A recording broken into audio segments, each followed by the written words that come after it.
Welcome students. আজকে আমরা আলোচনা করতে যাব জীববৈচিত্র্য সংরক্ষণ সম্পর্কে। আগের ক্লাসে আমরা জীববৈচিত্র্যের বিভিন্ন সংকট নিয়ে তুলে ধরেছি। জীববৈচিত্র্য কি, জীববৈচিত্র্য কত রকমের হয়, জীববৈচিত্র্যের গুরুত্বই বা কী, এবং আমরা পৃথিবীতে কেন এই জীবদের বাঁচিয়ে রাখবো বা তাদের সংখ্যা অবলুপ্তির কারণই বা কী, এইগুলোর বিষয়গুলো আমরা আগের দিন খুঁজেছিলাম, আগের ক্লাসে খুঁজেছিলাম। এবার যেটা একদম খুব বাস্তব, যে আজকে আমাদের বিশেষ করে মানুষের ক্রিয়াকলাপ, যেটা আমরা পেয়েছিলাম আগের ক্লাস থেকে, যে মানুষের যে ক্রিয়াকলাপ সেটা আজকে পরিবেশ নষ্টের এবং জীববৈচিত্র্য অবলুপ্তির সম্ভাব্য একটা কারণ। শুধু আজকে আমাদের নয়, আমাদের পূর্ববর্তী প্রজন্ম এমন কিছু কাজ করে গেছে বা আমরা দীর্ঘদিন ধরে এমন কিছু প্র্যাকটিস করে আসছি, যার ফলে জীববৈচিত্র্য আজকে একটা চরম সংকটের মুখোমুখি। আজকে দাঁড়িয়ে তো আমরা যে জীবগুলো হারিয়ে গেল, অবলুপ্ত হয়ে গেছে থ্রু প্রসেস, সেগুলোকে তো আমরা ফিরিয়ে আনতে পারবো না। সেই জীবগুলোকে আমরা ফিরে পাবো না বা তাদেরকে কোনোভাবেই আর বাঁচাতে পারবো না। কিন্তু যাদের সংখ্যা খুব দ্রুত হারে কমে যাচ্ছে, যারা টিম করে এখনো পৃথিবীতে টিকে আছে, কিংবা যাদের সংখ্যা ভবিষ্যতে হ্রাস পেতে পারে বলে আমরা মনে করছি, অন্তত তাদের বাঁচানোর জন্য আমরা যারা আছি বর্তমান প্রজন্ম, আমাদেরকে একটা গুরুত্বপূর্ণ ভূমিকা নিতে হবে। না হলে আমাদের পৃথিবী চরম সংকটের মুখোমুখি হবে। আজকে এরকম একটা পৃথিবী আমরা চাই না যে পৃথিবীতে মানুষ একা বাস করতে পারবে। চাই না বলার থেকেও বলা ভালো যে মানুষ একা বাস করতে পারবে না। পৃথিবীতে যদি খাদ্য শৃঙ্খল না থাকে, পৃথিবীতে যদি বাস্তুতন্ত্র ঠিক না থাকে, এই সমস্ত প্রাণী উদ্ভিদ যদি বেঁচে না থাকে, তাহলে এককভাবে মানুষের পক্ষে বাঁচার কোনো উপায় নেই। তাই স্বার্থপরের মতো নিজেদের বাঁচার জন্যই আজকে ওদেরকে বাঁচিয়ে রাখতে হবে, ওই সমস্ত জীবদের বিপন্ন হতে দেওয়া যাবে না। কারণ এরকম একটা পৃথিবী আমরা চাই না যে আমাদের ভবিষ্যৎ প্রজন্মকে আমরা হাতি বা বাঘ বা চিতাবাঘ, ঘোড়া, এদের ছবি দেখিয়ে বললাম, দেখ বাবা আমরা এগুলো দেখেছিলাম, আমাদের সময় এই জীবগুলো ছিল। যেন তাদেরকে আমরা প্রাকৃতিক পরিবেশে নিয়ে গিয়ে দেখাতে পারি, দেখো ওটাকে বলে বাঘ, ওটাকে বলে হাতি। এই দিন আমরা চাই না। তাই আমাদের আজকের থেকে সচেতন হতে হবে। দীর্ঘদিন ধরেই একটা পদ্ধতি চলছে, সারা বিশ্বের বিভিন্ন সংস্থা, বিভিন্ন দেশের সরকার আজকে সারা বিশ্ব জুড়েই জনসচেতনতা গড়ে তোলার চেষ্টা করছে। তারা বন্যপ্রাণী সংরক্ষণ আইন করেছে, জীববৈচিত্র্য সংরক্ষণে বিভিন্ন রকমের গুরুত্বপূর্ণ ভূমিকা তারা নিচ্ছেন। সেই সমস্ত সংস্থাগুলোর নাম তোমাদেরকে আগে তুলে ধরি। যেমন IUCN, international union for conservation of nature and natural resources, world wide fund for nature WWF, কিংবা UNESCO, united nations educational, scientific and cultural organization. এছাড়া রয়েছে ভারতবর্ষে রয়েছে zoological survey of India, botanical survey of India. এছাড়া আরো বিভিন্ন সংস্থা রয়েছে, কিন্তু মূলত এই সংস্থাগুলো ভারতবর্ষ এবং বিশ্ব জুড়ে, এগুলো ওয়ার্ল্ডের সংস্থা, এরা বিশ্ব জুড়ে সংরক্ষণের বিভিন্ন চেষ্টা চালিয়ে যাচ্ছে। আমি যেটা বলছিলাম যে চরম সংকটের মুখোমুখি আজকে জীববৈচিত্র্য বা বায়োডাইভার্সিটি, সেগুলোকে রক্ষা করার জন্য সমস্ত রকমের প্ল্যান এবং সমস্ত রকমের যে প্রচেষ্টা, সেটাকে তারা কিন্তু এক্সিকিউট করার চেষ্টা করছে এই সমস্ত সংস্থাগুলো। তার প্রধান দুটো উপায় আমরা বের করে আলোচনা করছি আজকে: ইন সিটু কনজারভেশন এবং এক্স সিটু কনজারভেশন। ইন সিটুর বেসিক কনসেপ্টটা কি? ইন কথাটার মানে দেখো মধ্যে, আর সিটু মানে হচ্ছে প্রাকৃতিক পরিবেশ বা প্রাকৃতিক তাদের যে বাসস্থান। অর্থাৎ আমি যদি কোনো জীবকে তার ন্যাচারাল হ্যাবিটেটের মধ্যে, তার প্রাকৃতিক যে বাসস্থানের মধ্যে সংরক্ষণ করি, সেই ধরনের সংরক্ষণকে আমরা বলছি ইন সিটু সংরক্ষণ। অর্থাৎ বাঘকে জঙ্গল থেকে তুলে এনে সংরক্ষণ করব না, বাঘ বা সিংহ বা গন্ডার যে জঙ্গলে থাকে সেই জঙ্গলটাকে আমরা সংরক্ষণের আওতায় আনবো, যাতে করে ওই জঙ্গলটা সংরক্ষণ করলে বাঘ গন্ডার সিংহ অটোমেটিক নিজে থেকেই তারা সংরক্ষিত হতে পারে। আরেক ধরনের কনজারভেশন স্ট্র্যাটেজি আমরা প্ল্যান করেছি এক্স সিটু। এক্স মানে এখানে বাইরে, অর্থাৎ ন্যাচারাল হ্যাবিটেটের বাইরে, প্রাকৃতিক বাসস্থানের বাইরে যখন নিয়ে এসে আমরা সংরক্ষণ করছি সেটা হচ্ছে এক্স সিটু কনজারভেশন। অর্থাৎ জঙ্গলে না রেখে বা জঙ্গলে কিছু রাখলাম, কিছুকে জঙ্গল থেকে তুলে এনে কিছু প্রজাতিকে আমরা সংরক্ষণ করলাম, সেটা এক্স সিটু। অর্থাৎ প্রাকৃতিক পরিবেশের মধ্যে হলে ইন সিটু, প্রাকৃতিক পরিবেশের বাইরে সংরক্ষণ করলে এক্স সিটু। এবার এর স্ট্র্যাটেজিগুলো একটু দেখে নিই যে ইন সিটুর মধ্যে কারা কারা পড়ে। যেমন স্যাংচুয়ারি বা আমরা যেটাকে বাংলায় বলি অভয়ারণ্য, এটা হচ্ছে ইন সিটু সংরক্ষণ। ন্যাশনাল পার্ক বা জাতীয় উদ্যান, এটাও ইন সিটু সংরক্ষণ। বায়োস্ফিয়ার রিজার্ভ,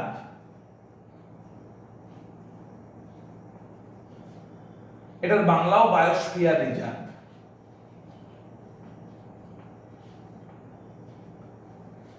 কিংবা রিজার্ভ ফরেস্ট,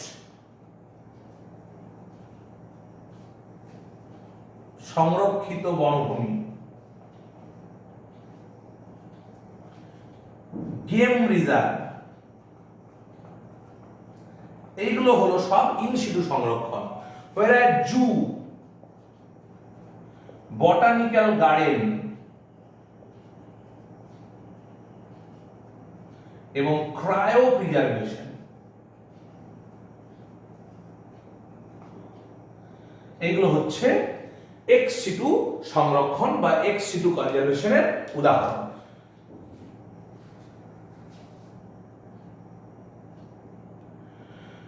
এবার মূল যে তিন রকমের ইন সিটু সংরক্ষণ আছে, স্যাংচুয়ারি, ন্যাশনাল পার্ক এবং বায়োস্ফিয়ার রিজার্ভ, আমি তার ধারণাগুলো সম্পর্কে একটু বলে দিই। সাধারণত তিনটেই হচ্ছে জঙ্গল বা বনভূমি। এই পুরো বনভূমিগুলোকেই সংরক্ষণের আওতায় আনা হয়, কিন্তু এর আয়তন তুলনামূলকভাবে ছোট। ন্যাশনাল পার্ক একটু বড়, বায়োস্ফিয়ার রিজার্ভ আরেকটু বড় হতে পারে। স্যাংচুয়ারি সাধারণত স্টেট গভর্নমেন্ট দ্বারা পরিচালিত, স্টেট গভর্নমেন্ট অর্থাৎ রাজ্য সরকার দ্বারা পরিচালিত। ন্যাশনাল পার্ক সেন্ট্রাল গভর্নমেন্ট দ্বারা পরিচালিত, কোন দেশের সরকার দ্বারা পরিচালিত। এবং বায়োস্ফিয়ার রিজার্ভ কিন্তু ইউনেস্কো দ্বারা পরিচালিত। UNESCO, united nations educational, scientific and cultural organization, তাদের ম্যাপ কর্মসূচি, ম্যান অ্যান্ড বায়োস্ফিয়ার যে কর্মসূচি, এই ম্যাপ কর্মসূচির অন্তর্ভুক্ত হচ্ছে বায়োস্ফিয়ার রিজার্ভ। অর্থাৎ ইউনেস্কো তাদের ম্যাপ কর্মসূচির মাধ্যমে একটা জঙ্গলের সমগ্র বায়োস্ফিয়ারটাকে সংরক্ষণের আওতায় আনে। বায়োস্ফিয়ার মানে তোমরা জানো যে সমুদ্র তল থেকে উপরে 6 কিলোমিটার এবং নিচের দিকে 7 কিলোমিটার, অর্থাৎ এই টোটাল 13 কিলোমিটার রিজিয়ন, 13 কিলোমিটার অঞ্চলই কিন্তু সংরক্ষণের আওতায়। শুধু জঙ্গল নয়, জঙ্গলের ওপর এবং নিচ সমস্তটাই সংরক্ষণের আওতায় পড়ে, তাই এই অঞ্চলটিকে বায়োস্ফিয়ার রিজার্ভ বলা হয়। এবার সবগুলোর ক্ষেত্রে যেগুলো কমন ক্রাইটেরিয়া সেগুলো একটু বলে দিই যে প্রত্যেকটার ক্ষেত্রেই বিনা অনুমতিতে প্রবেশ নিষিদ্ধ, পশু শিকার সম্পূর্ণভাবে নিষিদ্ধ, ওই জঙ্গলে ঢুকে গাছ কাটা সম্পূর্ণভাবে নিষিদ্ধ, পশু চারণ নিষিদ্ধ, অর্থাৎ এই কাজগুলো করা যাবে না। সেখানে ঢুকে পিকনিক বা অন্যান্য কোনো সামাজিক অনুষ্ঠান করা যাবে না, এইগুলো সম্পূর্ণভাবে নিষিদ্ধ। কিন্তু সবগুলোতেই অনুমতি সাপেক্ষে টুরিস্টদের বা আগ্রহী কিছু মানুষের প্রবেশাধিকার মেলে, তবে তা সম্পূর্ণভাবে তার পারমিশন সাপেক্ষ, সেটা অর্থাৎ অনুমতি না নিয়ে কিন্তু ঢোকা যাবে না। যেমন কিছু স্যাংচুয়ারির উদাহরণ হচ্ছে পশ্চিমবঙ্গের বেথুয়া ডহরি, সেখানে হরিণ সংরক্ষণ করা হয়। এরকম প্রচুর স্যাংচুয়ারি আছে। ন্যাশনাল পার্ক, ভারতবর্ষের প্রথম তৈরি হওয়া ন্যাশনাল পার্ক হলো জিম করবেট, এখন উত্তরাখণ্ডে অবস্থিত জিম করবেট। এছাড়া পশ্চিমবঙ্গে রয়েছে গরুমারা, সেখানে একশৃঙ্গ গন্ডার সংরক্ষণে গুরুত্ব দেওয়া হয়। জলদাপাড়া একশৃঙ্গ গন্ডার সংরক্ষণে গুরুত্ব দেওয়া হয়। কাজিরাঙা আসামে অবস্থিত, সেটাতে একশৃঙ্গ গন্ডার সংরক্ষণে গুরুত্ব দেওয়া হয়। এইরকম সমস্ত রয়েছে। বায়োস্ফিয়ার রিজার্ভ, পশ্চিমবঙ্গের সুন্দরবন হলো একটি বায়োস্ফিয়ার রিজার্ভ, সেখানে কুমির থেকে আরম্ভ করে রয়্যাল বেঙ্গল টাইগার তাদের সংরক্ষণে গুরুত্ব দেওয়া হয়। তাহলে এইগুলো হচ্ছে কমন কিছু বিষয়। এবার এই ন্যাশনাল পার্ক এবং বায়োস্ফিয়ার রিজার্ভের ক্ষেত্রে আরেকটি বিষয় আছে যে এখানে যদি ধরো এই পুরো জঙ্গলটা হচ্ছে ন্যাশনাল পার্ক, স্যাংচুয়ারির ক্ষেত্রে কিন্তু এটা প্রযোজ্য নয়।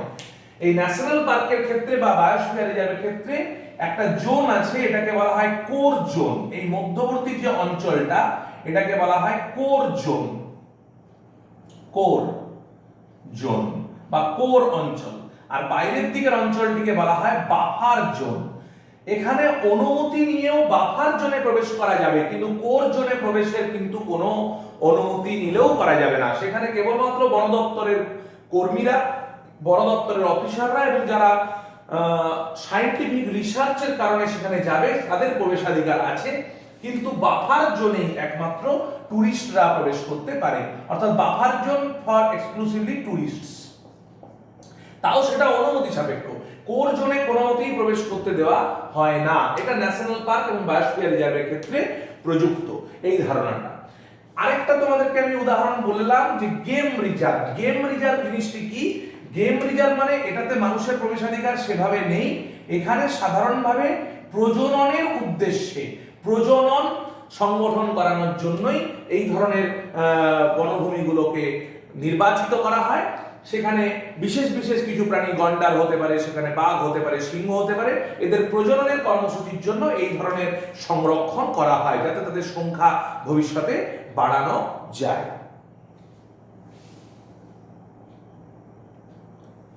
এবার আমরা আলোচনা করব এক্স সিটু সংরক্ষণ, এক্স সিটু সংরক্ষণ বা এক্স সিটু কনজারভেশনের ধারণা সম্পর্কে। এক্স সিটু কনজারভেশন আমি আগেই বললাম যে এটা প্রাকৃতিক পরিবেশের বাইরে তুলে এনে করা হয়। যেমন তার মধ্যে একটা উদাহরণ হচ্ছে জু। জু মানে হচ্ছে চিড়িয়াখানা, অর্থাৎ জু বা চিড়িয়াখানাতে যেটা করা হয়, কিছু প্রাণীকে সেখানে কিছু এনক্লোজারে রাখা হয় বা কিছু এমন পরিকাঠামো তৈরি করা হয় খাঁচার মধ্যে বা একটা পরীক্ষা খনন করে তার মধ্যে সেখানে রাখা হয়, এবং তাদের সেখানেও মানুষের দেখার জন্য ব্যবস্থা রাখা হয়, তার সাথে সাথে প্রজননের জন্য ব্যবস্থা নেওয়া হয়। বর্তমানে খুব কঠোর আইন রয়েছে যে চিড়িয়াখানাতেও কিন্তু প্রাণীগুলোকে খুব কষ্ট করে ছোট খাঁচার মধ্যে রাখা যাবে না, তাদের মিনিমাম থাকার জন্য একটা ব্যবস্থা বা তাদের ন্যাচারাল হ্যাবিটেটের মতো একটা কন্ডিশন ক্রিয়েট করতে হবে। যদিও প্রাকৃতিক পরিবেশের বাইরে এনেছি, কিন্তু তারা যেরকম পরিবেশে থেকে অভ্যস্ত তার কাছাকাছি একটা কন্ডিশন তাদেরকে তৈরি করে দিতে হবে। তাহলে তোমরা বলতে পারো যে প্রাকৃতিক পরিবেশে না রেখে জুতে রাখা হচ্ছে কেন? অনেক ক্ষেত্রেই জুতে রাখা হলে একটা সুবিধা হচ্ছে, ধরো ওই অঞ্চলের জীব নয়, অর্থাৎ তুমি ধরো ভারতবর্ষে ক্যাঙ্গারু পাওয়া যায় না, তাহলে এই ক্যাঙ্গারু যদি দেখতে হয় তুমি কিন্তু কলকাতার আলিপুর চিড়িয়াখানায় গেলে ক্যাঙ্গারু দেখতে পাবে। তুমি সহজে গেলে প্রাকৃতিক পরিবেশে সব প্রাণী দেখতে পাবে না, তাহলে সেই প্রাণীগুলোকে দেখতে পাওয়ার ব্যবস্থা করে দেওয়া কিংবা অন্য সাবকন্টিনেন্টের প্রাণীদেরকে দেখার ব্যবস্থা, সেটা জুতে গেলে পাওয়া সম্ভব। অর্থাৎ জনসচেতনতা বৃদ্ধি, মানুষের মধ্যে প্রাণীগুলোকে চেনানোর ব্যবস্থা হিসাবেও জুয়ের একটা গুরুত্বপূর্ণ ভূমিকা রয়েছে। তাছাড়া তো তারা রিপ্রোডাকশনের বিষয়টা যেহেতু গুরুত্ব দিয়ে দেখছে, তাই সংরক্ষণের উদ্যোগও তারা নিচ্ছে।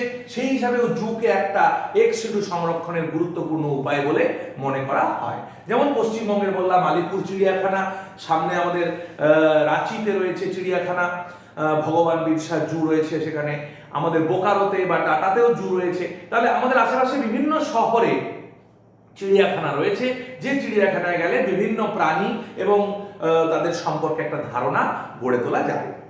এছাড়া রয়েছে আরেকটা কনসেপ্ট যেটা হচ্ছে বটানিক্যাল গার্ডেন। বটানিক্যাল গার্ডেন মানে হলো উদ্ভিদ উদ্যান, অর্থাৎ এখানে বিভিন্ন দেশি বিদেশি প্রজাতির উদ্ভিদ সংরক্ষণ করা হয়।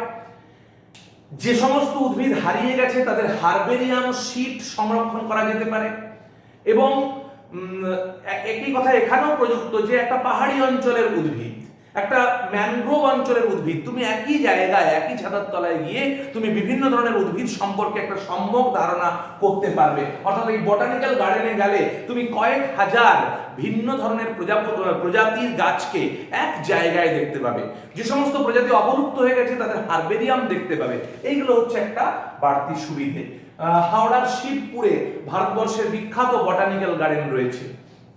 এরপরে আসি আরেকটি গুরুত্বপূর্ণ এক্সচেঞ্জ সংরক্ষণ, সেটা হচ্ছে ক্রায়ো প্রিজার্ভেশন বা ক্রায়ো সংরক্ষণ। খুব গুরুত্বপূর্ণ বিষয় এটা। ক্রায়ো প্রিজার্ভেশন বা ক্রায়ো সংরক্ষণ হচ্ছে তরল নাইট্রোজেনের মধ্যে রেখে -196 ডিগ্রি সেন্টিগ্রেড উষ্ণতায়, অর্থাৎ তরল নাইট্রোজেনের উষ্ণতা হচ্ছে -196 ডিগ্রি, মানে -190 ডিগ্রি থেকে -200 ডিগ্রির মধ্যেই হয়ে থাকে এই টেম্পারেচারটা। তাহলে এই টেম্পারেচারের মধ্যে সাধারণত স্পার্ম বা শুক্রাণু, ওভাম বা ডিম্বাণু, সিড বিভিন্ন বীজ কিংবা জিন বা ডিএনএ ইত্যাদি সংরক্ষণ করা হয়। তাহলে এইগুলোকে সংরক্ষণ করার উপায় হচ্ছে এই ক্রায়ো সংরক্ষণ। ক্রায়ো কথাটার মানে হচ্ছে এক্সট্রিম কোল্ড, এই ক্রায়ো মানে হচ্ছে কোল্ড, অর্থাৎ প্রচন্ড ঠান্ডায় -196 ডিগ্রি সেন্টিগ্রেড উষ্ণতায় এই স্পার্ম, ওভাম, সিড, জিন, ডিএনএ, জার্মপ্লাজম ইত্যাদিগুলোকে সংরক্ষণ করার যে পদ্ধতি তাকে বলা হচ্ছে ক্রায়ো সংরক্ষণ বা ক্রায়ো প্রিজার্ভেশন। তাহলে এই ক্রায়ো প্রিজার্ভেশনের মাধ্যমে আমরা সিড ব্যাংক তৈরি করতে পারি, আমরা জিন ব্যাংক তৈরি করতে পারি, আমরা আইভিএফ পদ্ধতিতে প্রজননের জন্য ইনভিট্রো ফার্টিলাইজেশন পদ্ধতিতে প্রজননের উদ্যোগ নেওয়ার ক্ষেত্রেও এই স্পার্ম ও ওভামকে সংরক্ষণ করা হয় এই ক্রায়ো প্রিজার্ভেশন পদ্ধতির মাধ্যমে। তাহলে আজকালকার দিনে এই ক্রায়ো প্রিজার্ভেশনের জন্য খুব গুরুত্বপূর্ণ, কিংবা অনেক সময় জার্মপ্লাজম ব্যাংক তৈরি করার ক্ষেত্রে জিন ব্যাংক, জার্মপ্লাজম ব্যাংক, অর্থাৎ যে প্রাণীগুলো অবলুপ্তির কাছাকাছি চলে যাচ্ছে তাদেরকে ইনভিট্রো ফার্টিলাইজেশন পদ্ধতিতে বাঁচিয়ে রাখার চেষ্টা করা, সেই ক্ষেত্রে ওই ক্রায়ো প্রিজার্ভেশন টেকনিকের একটা গুরুত্বপূর্ণ ভূমিকা রয়েছে। তাহলে এটা একটা গুরুত্বপূর্ণ এক্স সিটু সংরক্ষণ। এবার আমরা আরেকটা জিনিস দেখে নিই, তাহলে যে সংরক্ষণ কাদেরকে করব সেটা আইইউসিএন, মানে আমরা তো আলোচনা করলাম যে সংরক্ষণ কিভাবে করব, সংরক্ষণের বিভিন্ন উপায়, কিন্তু একটা প্রশ্ন থেকেই যাচ্ছে সংরক্ষণ কাদেরকে করব। সেই জন্য কাদেরকে করব এটা নিয়ে যাতে ডিলেমা তৈরি না হয়, তাই জন্য আইইউসিএন করে কি, আইইউসিএন তার একটা ক্রাইটেরিয়া তৈরি করেছে, ক্যাটাগরি ক্রাইটেরিয়া, অর্থাৎ কোন স্পিসিস গুলো এক্সটিংক্ট হয়ে গেছে। আইইউসিএন তাদের এসএসসি বা সার্ভাইভাল সার্ভিস কমিশন বলে একটা সংস্থা আছে, তারা কি করে কিছু র‍্যাঙ্কিং করেছে এক্সটিংক্ট, অর্থাৎ কোন প্রাণীগুলো পৃথিবী থেকে অবলুপ্ত হয়ে গেছে, কিংবা কোন প্রাণীগুলো ক্রিটিক্যালি এন্ডেঞ্জার্ড, অর্থাৎ খুব চরমভাবে বিপদগ্রস্ত, কিংবা কেউ আছে শুধু এন্ডেঞ্জার্ড,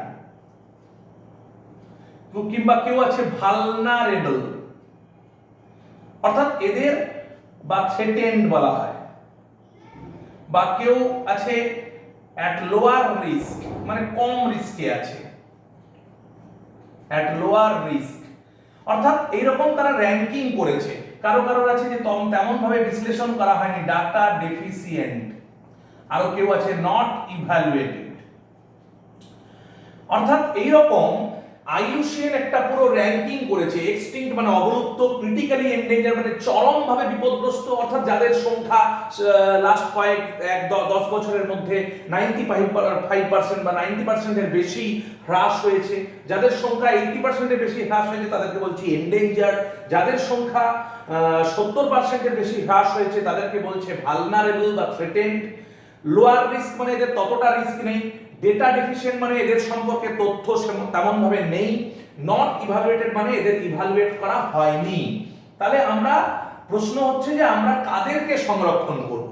এক্সটিংক্টকে তো সংরক্ষণ করার আর উপায় নেই, অর্থাৎ তারা এক্সটিংক্ট, অবলুপ্ত হয়ে গেছে, কিন্তু এই ক্রিটিক্যালি এন্ডেঞ্জার্ড, ভালনারেবল এই তিনটে গ্রুপকে যদি আমরা সংরক্ষণের আওতায় আনি, সংরক্ষণ করতে পারি, তাহলে কিন্তু ভবিষ্যতে এইদের সংখ্যা বাড়িয়ে এদেরকে একটু ভালো কন্ডিশনে আমরা আনতে পারি। তাই জন্য এই তিনটে গ্রুপের মধ্যে যারা পড়ছে সেটাকে নির্বাচন করে আইইউসিএন এর SSC, survival service commission. IUCN হচ্ছে international union for conservation of nature and natural resources, অর্থাৎ কাদেরকে সংরক্ষণ করব তার গাইডলাইনস তৈরি করার জন্য তারা করেছে কি একটা রেড ডেটা বুক, অর্থাৎ কারা চরমভাবে বিপদগ্রস্ত, কারা হারিয়ে যেতে পারে তার একটা তথ্য তারা এই রেড ডেটা বুকে তুলে ধরেছে। অর্থাৎ এই রেড ডেটা বুকে আইইউসিএন এর ক্যাটাগরি ক্রাইটেরিয়া অনুযায়ী যারা এই গ্রুপগুলোর মধ্যে পড়বে, ক্রিটিক্যালি এন্ডেঞ্জার্ড বা ভালনারেবল, তাদেরকে আমরা সংরক্ষণ করব। সব জীবকে সংরক্ষণের দিয়ে যাব না, তাহলে কিন্তু সমস্যা। সব জীবকে সংরক্ষণ করতে গেলে আমাদের সংরক্ষণের যে আসল উদ্দেশ্য সেটা বিঘ্নিত হতে পারে।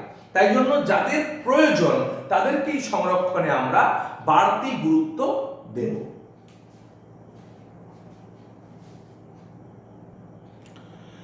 আরেকটি স্পিসিসের সম্পর্কে আমি একটু আলোচনা করে দিই, কিস্টোন স্পিসিস।